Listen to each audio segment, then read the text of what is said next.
We almost shut this company down last year. Like we were, this was it. Like the Bolt was the last experiment we had.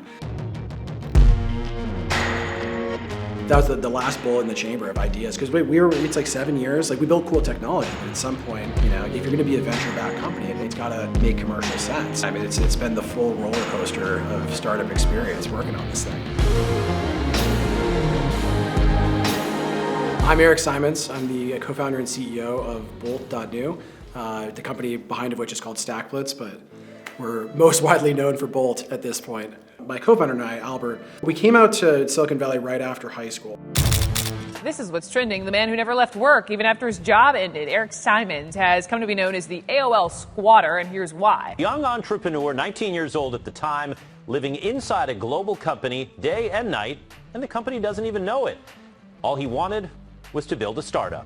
The original thing we tried to build coming out here was like a K-12 learning platform, like basically a better version of Blackboard. When you first learn how to program, it's not actually about just like learning how to program, like actually the syntax of it. The first thing you have to do is like set up your computer, set up your dev environment.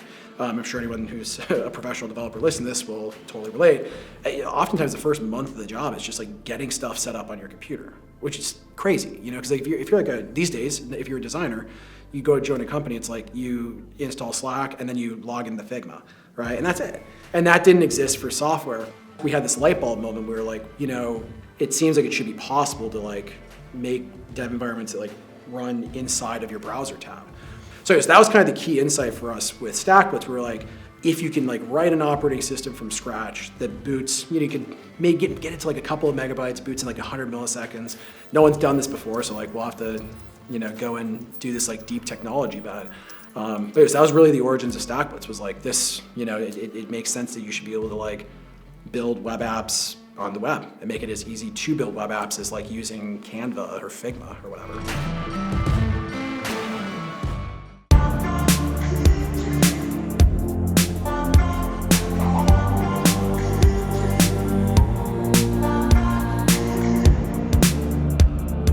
So StackBlitz, the original product that we had up until October of 24. So, like for the first 7 years of this company, we had a VS Code based IDE in the browser that you could use. And so I think like with Bolt, like what we were able to do, like again, in essence, like our kind of, the impetus of us wanting to build WebContainer, the in-browser technology we made, and just like StackBlitz itself was just to make it easier to build real web apps on the web, right?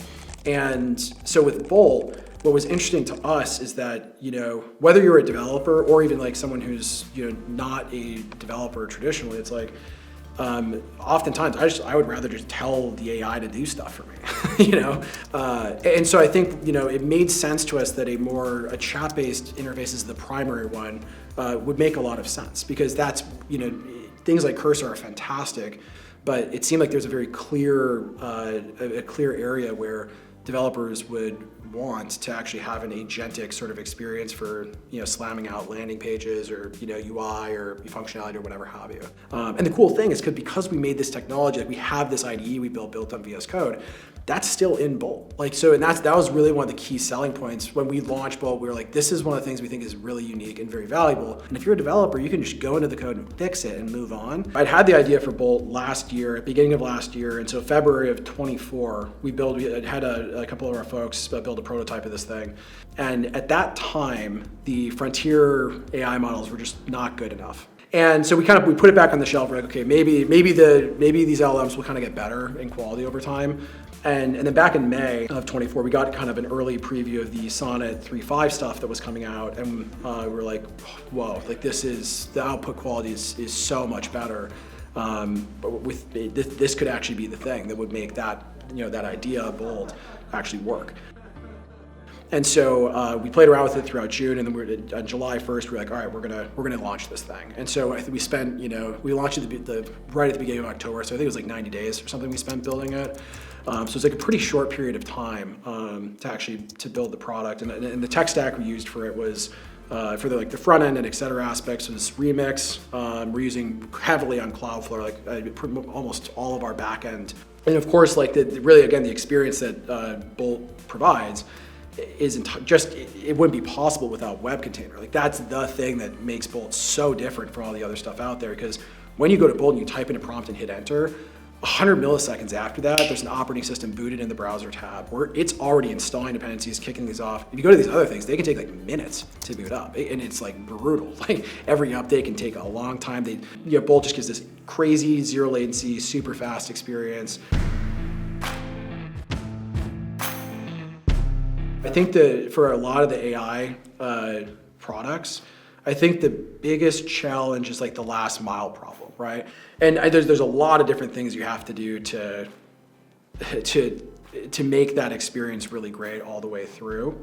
In the case of like AI code gen, how do you ensure that the AI didn't like miss a semicolon and like stuff like that? So you need to have like a multi-pass architecture where it's like as this code is being streamed back, you have to be kind of validating it. I think that the other challenge is that you don't want to end up like really over optimizing at some local maxima, because the problem is that the frontier LLMs they're going to keep getting better. And what do you do when you know that there's like tsunami waves coming, not just one, but like every 6 months there's another one. You want to surf these things. And so I think for us, I think it's kind of this developing an opinion about, hey, in what ways do we think the frontier models themselves are going to get better versus going and doing a ton of work that gets blown out. The reality of it though is that this stuff is all very non-deterministic. That's the nature of LLMs or whatever. And some of these things are actually things that you have to measure in a qualitative way. Like if you say like, make me a beautiful landing page, it's like, there's no unit test that you can fire that's like, that's beautiful, right? So there's kind of this mix of, I think the big challenge is there's still so much that's just not statically analyzable, right? Not deterministic.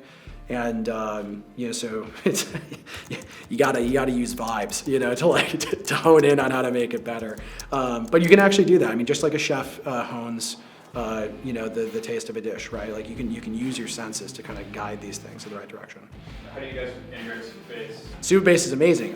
So we now have a native integration. We've got an even better one. I don't know if it's going to be out before or after this video, but if it's coming out after, you heard it here first. What's coming? But it's really simple. We've got this like connect to Supabase button, and it's really a kind of our goal with it is we want it to be something where you just auth with Supabase and it spins up a database, it provisions the different like policies and tables and auth, etc.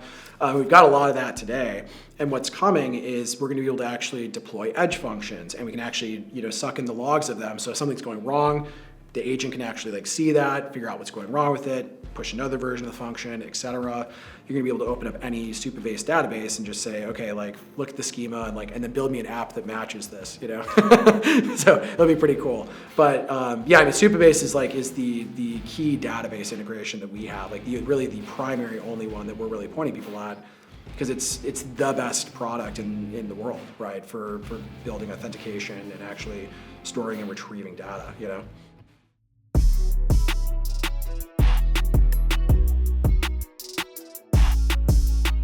Consider that by making it so easy, you were going to get all kinds of new users who were not software engineers. Not to the degree that it's happened. Like my chief of staff, Alex, he's not a developer. He's been he's a good buddy of mine. He's been working with us for 4 years. But when he got the first build of Bolt, he spent 6 hours in it, like making a website for his like Airbnb properties that he's got. And he was like, "This is incredible." And he was very like. And I was also enthusiastic about kind of, hey, other people will find this useful. Like, the majority of the people that are using Bolt are not traditional developers at this point. It's like, it's PMs, it's designers, it's entrepreneurs. It's my mom at 73 who built and deployed her first website, right? You go to Bolt.new, all that is on that page, there's no marketing landing page. It is a text box that says, what do you want to build? And a button to click, to send it. That's it. And so it's the simplest interface in the world for making websites ever.